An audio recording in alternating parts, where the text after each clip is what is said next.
Hi, I'm Marilyn Marks. I'm the Executive Director of nonpartisan nonprofit Coalition for Good Governance.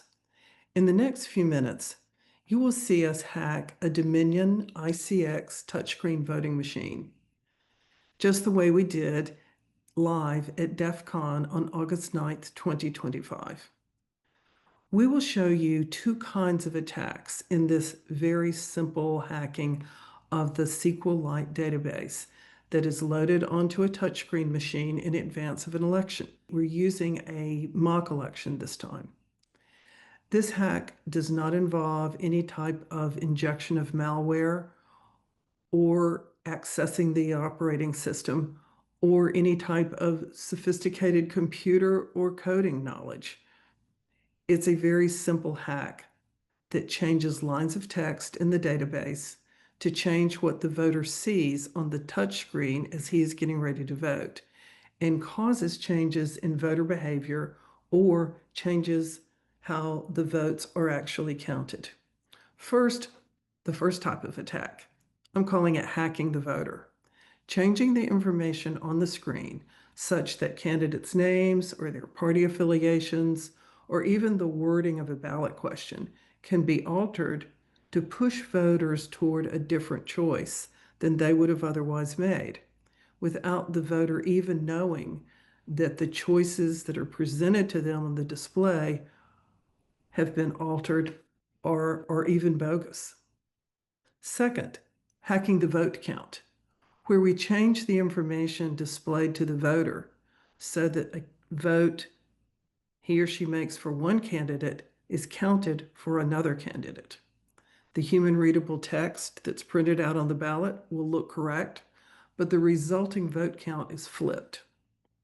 To pull this off, we used some smart cards, a technician card, a poll worker card, and to show you how it works, a voter card. These are standard election tools. There are thousands of these cards floating around out there, often loosely controlled. And in the past, some of these kits have even been sold online by an election vendor to members of the public.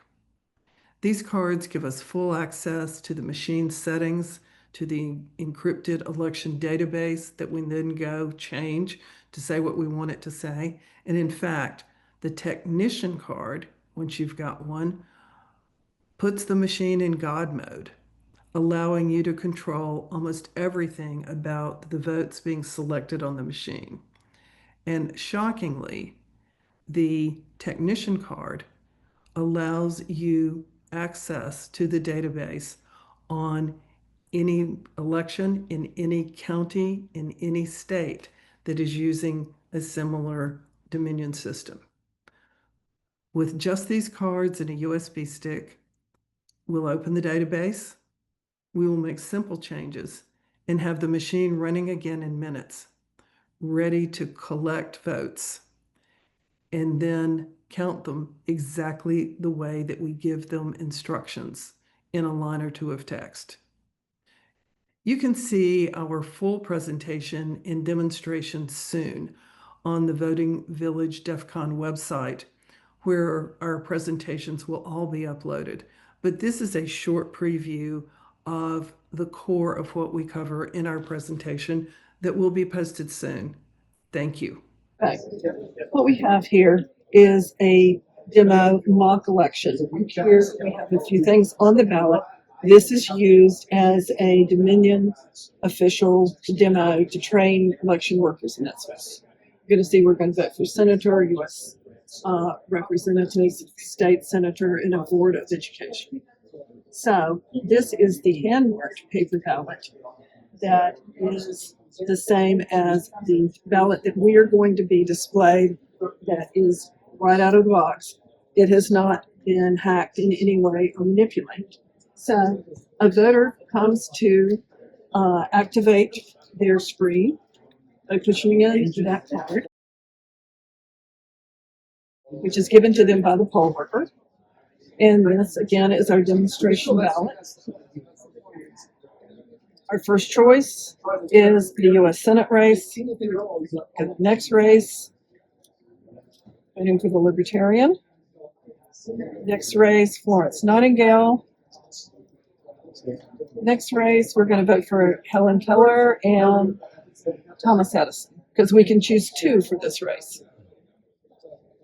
And we're going to say yes for the President of the United States to be elected to no more than 3 terms. And we'll go on, review our ballot to make sure that it's the way we intended to vote it, and then print the ballot. This will cause the ballot to print over here on the printer that is connected to every touchscreen when it's set up in a polling place. Then, of course, these are the very choices that we made. We voted for Dirksen, Redfield, Florence Nightingale, Edison, Keller, and we voted yes on Proposition 1, and we didn't vote on the last 2 propositions. All right. Now, what we are going to do is we are going to go into the database, and we are going to hack some of these elections contests that were on the machine. So for our first one, we're just going to change the order of these two. We're going to switch Everett for Charles. So Charles is going to show up at the top slot, and Everett is going to show up at the bottom slot. But when you vote, Everett is going to get the vote if you click the top slot, even if you're trying to vote for Charles. And we'll be able to show that the switch is being made. Because he is only changing what is the text that's being displayed. He is not changing how the mark is connected to the QR code. So you've just gone into the SQLite database, right? Yep. And we're just copying and pasting and switching them. And the HTML is going to be what's shown on the screen. This bottom here, where it switches to plain text, is what's going to show up on the actual printed ballot, the name there.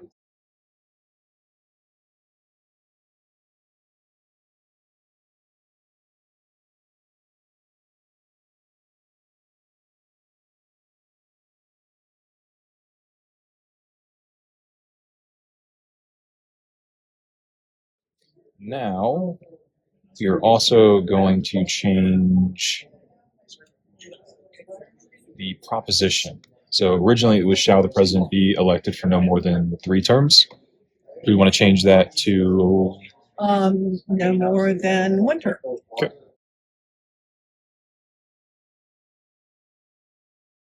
Right now, the vote, it shows vote for no more than 2. We're going to change the instructions to vote for no more than 1.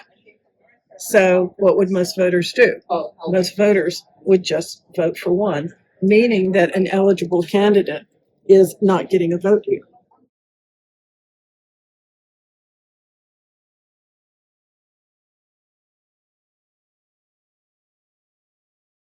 And what you are doing is saving all of these changes onto a USB stick, right? and I'm going to use that USB stick to load it up on the machine.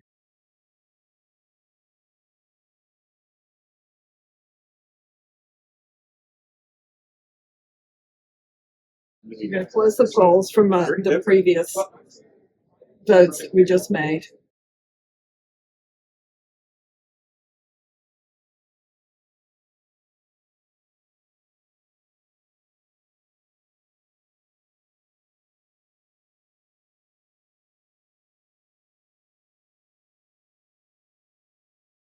This particular technician card can be used on any of these Dominion machines in any county, in any state.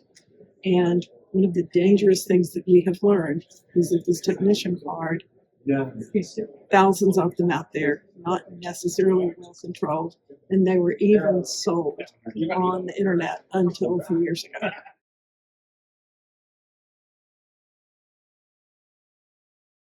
Now you are Copying over the copying over your changed Yep. database. Now I'm going to open polls again.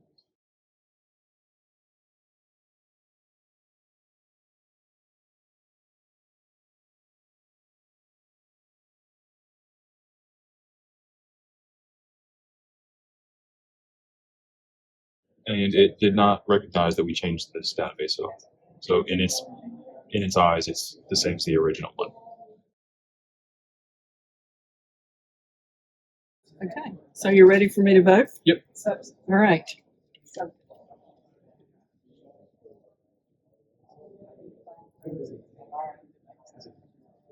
All And you right. can see this is the original ballot.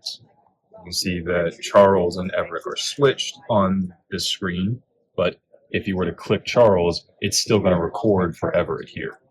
So that's what I'm going to do. I'm going to select Charles Curtis, the Democrat. Oh, the contest is blank. Oh, I just didn't press hard enough, did I? All right. Next. And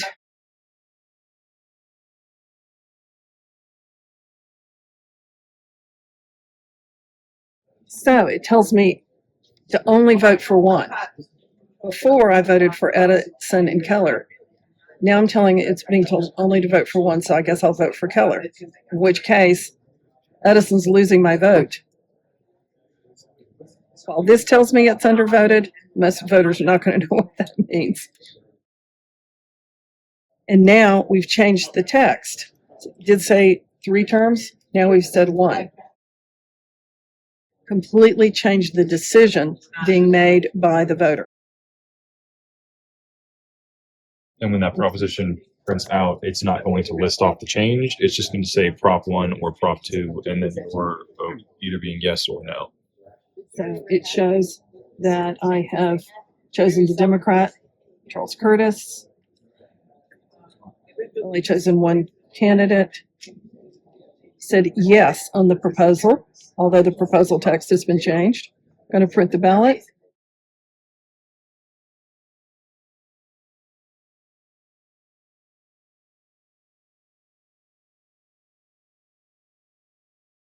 Okay, it shows that I voted for Charles.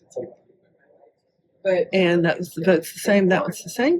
And I voted for Helen Keller. What we would have done had we had a little more time is we would have gotten rid of this text line that tells us that we were undervoted. And it tells me that I voted yes on Proposition 1. Doesn't tell me what the question was on Proposition 1. Okay, now let's look at the QR codes. So if she had chosen Helen Keller and Thomas Edison, the QR code would be the same, telling us that while you did click Charles Curtis to vote for, it actually is going to record for Everett Dickerson. And it still will. It still will. It's just that we can't read it. And that's the whole point, that the voter cannot read what the QR code, which is the official vote, Yes, really says. the This is the official vote. this is all for you. This means nothing to the actual recording. Right, of your right. vote. And that's what a lot of people don't understand is nothing in here is actually being recorded in terms of the official vote.